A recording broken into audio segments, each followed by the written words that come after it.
Finch শব্দটির অর্থ ছোট আকারের গানের পাখি। অন্যান্য শৌখিন পাখির মতোই ছোট এই ফিঞ্চ পাখির জনপ্রিয়তা দিন দিন বেড়েই চলেছে।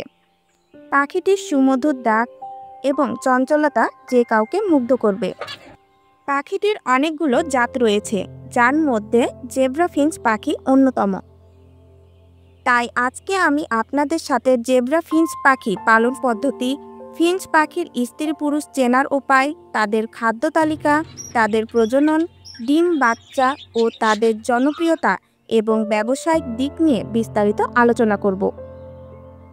আশা করছি ভিডিওটি আপনাদের অনেক উপকারে আসবে, তাই ভিডিওটির শেষ পর্যন্ত আমাদের সাথেই থাকার অনুরোধ রইল। আশা করছি এই ভিডিও থেকে আপনারা নতুন কিছু শিখতে ও জানতে পারবেন। তাহলে চলুন কথা না বাড়িয়ে শুরু করি আজকের ভিডিও। আসসালামু আলাইকুম বন্ধুরা, আমি মিমি আর আপনারা দেখছেন SM রেবিট হাউস।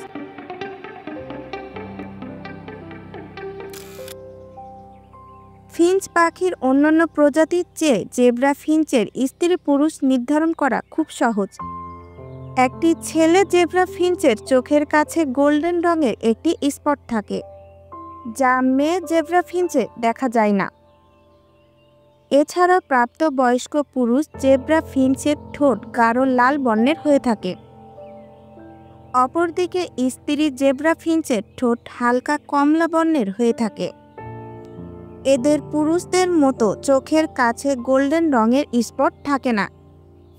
এভাবেই আপনি খুব সহজেই ফিঞ্চ পাখির স্ত্রী পুরুষ চিনতে পারবেন।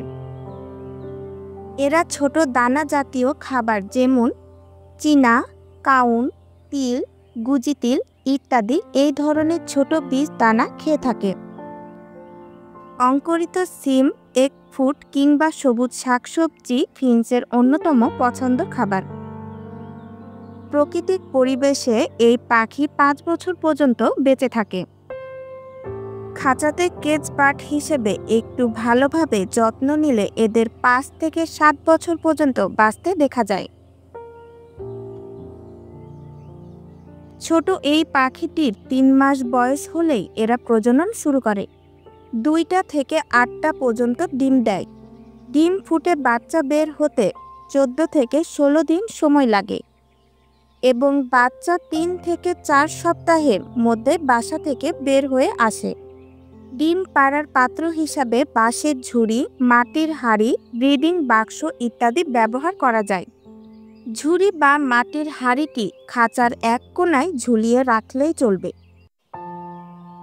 এর মধ্যে শুকনো দুর্বা ঘাস ও নারিকেলের ছোবড়া দিয়ে রাখলে ওরা সুন্দর করে হাঁড়ির মধ্যে বাসা বাঁধবে।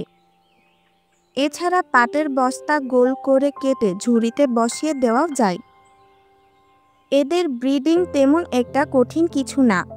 প্রতি জোড়া পাখির জন্য একটি মাঝারি আকারের খাঁচা ব্যবহার করলেই হবে। তবে খাঁচাটা একটু বড় হলে সবচেয়ে ভালো হয়, কারণ পাখিগুলো উড়াউড়ির জন্য একটু জায়গা পায়। বড় খাঁচায় একসঙ্গে কয়েক জোড়া ফিঞ্চ পাখি পালন করা যায়, তবে এতে ঝুঁকি আছে, কারণ এরা প্রচুর পরিমাণে মারামারি করে, ফলে পাখি ও ডিমের ক্ষতি হতে পারে। অন্যান্য ফিঞ্চ পাখির তুলনায় এই জেব্রা ফিঞ্চ অনেক সহজলভ্য। এটির দামেও তুলনামূলক কম এবং পাখি প্রেমিকদের কাছে একটি জনপ্রিয়তার শীর্ষে। এটি খুব মিশুক প্রকৃতির পাখি। এদের সৌন্দর্য এবং মিষ্টি ডাক পাখি প্রেমিকদের সবসময় কাছে টেনে নেয়। ফিঞ্চ পাখি খুব অল্প জায়গায় অল্প খরচে পালন করা যায়। এই পাখির খাবার ও অন্যান্য খরচ খুব কম। সঠিকভাবে যত্ন ও পরিচর্যা করলে প্রতি 3 মাস অন্তর অন্তর প্রতি জোড়া পাখি থেকে 3টি থেকে 6টি বাচ্চা পাওয়া যায়। যারা প্রথমবারের মতন ফিঞ্চ পালন করতে যাচ্ছেন তাদের জন্য জেব্রা ফিঞ্চ আদর্শ, কারণ জেব্রা ফিঞ্চ লালন পালন এবং ব্রিড করাটা তুলনামূলক সহজ। আজ এই পর্যন্ত। ভিডিওটি ভালো লেগে থাকলে অবশ্যই একটি লাইক দিয়ে সবার মাঝে শেয়ার করে দিন। আর হ্যাঁ, সাবস্ক্রাইব করতে একদমই ভুলবেন না। আল্লাহ হাফেজ।